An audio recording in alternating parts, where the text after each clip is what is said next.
Olá, hoje eu vim comentar um texto e um tema de psicologia social da professora Silvia Lene.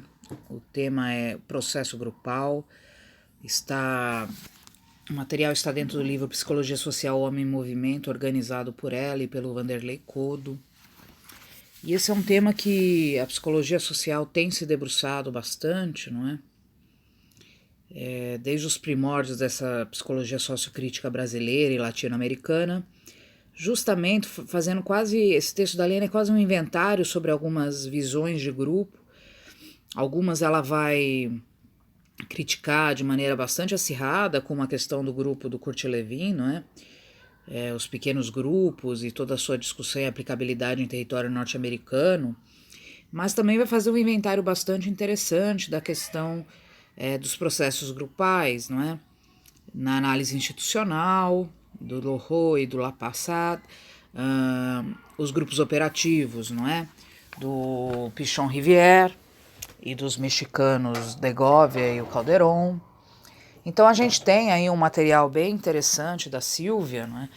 Que na verdade me parece um material que vai ser muito mais alicerçado num trabalho de uma psicologia comunitária, social, psicologia de saúde coletiva, um pouco mais à frente. Algumas coisas que eu gostaria de pontuar com relação a esse tema é que a Silvia começa a pensar a questão dos grupos muito motivada, de certa maneira, pelo trabalho do Martim Baró, que é um salvadorenho, não é, que tem toda uma trajetória junto à teologia da libertação e depois à psicologia sociocrítica, e vai ter um livro aí sobre sistema, grupo e poder.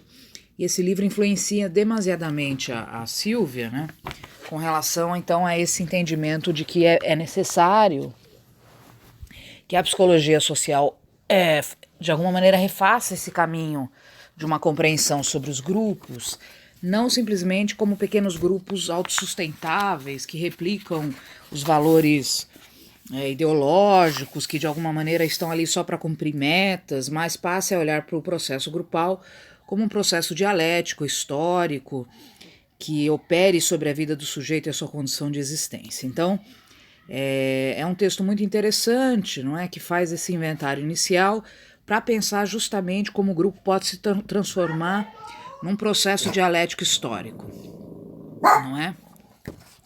Então é nesse sentido que a gente está aqui comentando.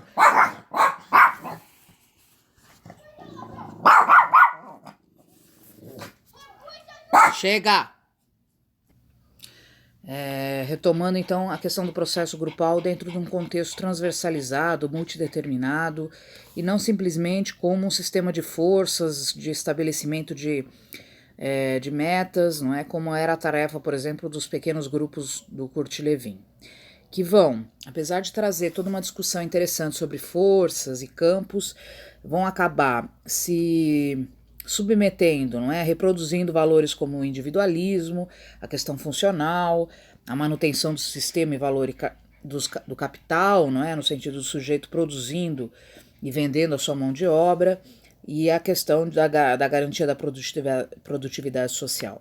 Então, de certa maneira, olhar para o processo grupal dentro de uma inserção social, institucional, coloca a Silvia Helena, então, como uma autora importante, né, com relação a esse tema e a abordagem que ela vai instituir, que é justamente nesse inventário que ela faz nesse texto, trazer, por exemplo, de que maneira o Horkheimer e o Adorno, quando analisam, não é, a questão institucional, ou mesmo a ideia de como um grupo que está numa condição de objeto passa, não é, que está numa condição de objeto segmentado, fragmentado, passa para a condição de um grupo sujeito, não é? Que é aquele que de alguma maneira então percebe essa mediação e essas forças institucionais, sociais, culturais, não é? E se apropriam e produzem então um processo grupal de fato. Como, por exemplo, a obra do Lapassade, não é? E de alguma maneira essa análise institucional que ele vai trabalhar com a passagem de um grupo de terror, onde há a figura central de poder, né, do líder, para justamente a ideia de um grupo vivo, né, onde você tem relações mais igualitárias e a própria questão da autogestão, que seria muito parecido com o grupo sujeito, né.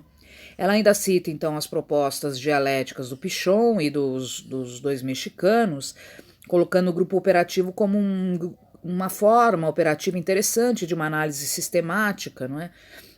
Óbvio que também há, de certa maneira, um certo incômodo, até um pichon com relação aos usos de termos psicanalíticos, não é?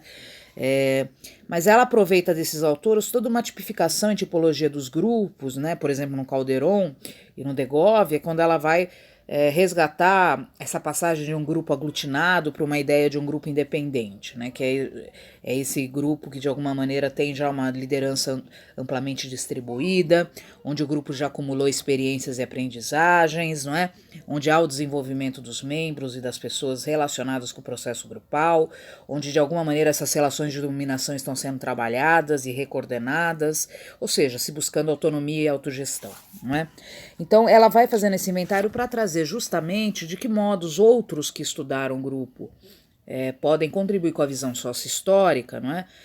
Entendendo justamente o processo grupal dentro de uma visão materialista histórico-dialética, no qual, então, esse grupo reverbera, não é, na questão social, onde há realidade subjetiva e concreta, não é, o processo dialético de interiorização e exteriorização também está ali colocado, não é, isso tem que ser de alguma maneira pensado na explanação dos papéis sociais, nos processos de socialização.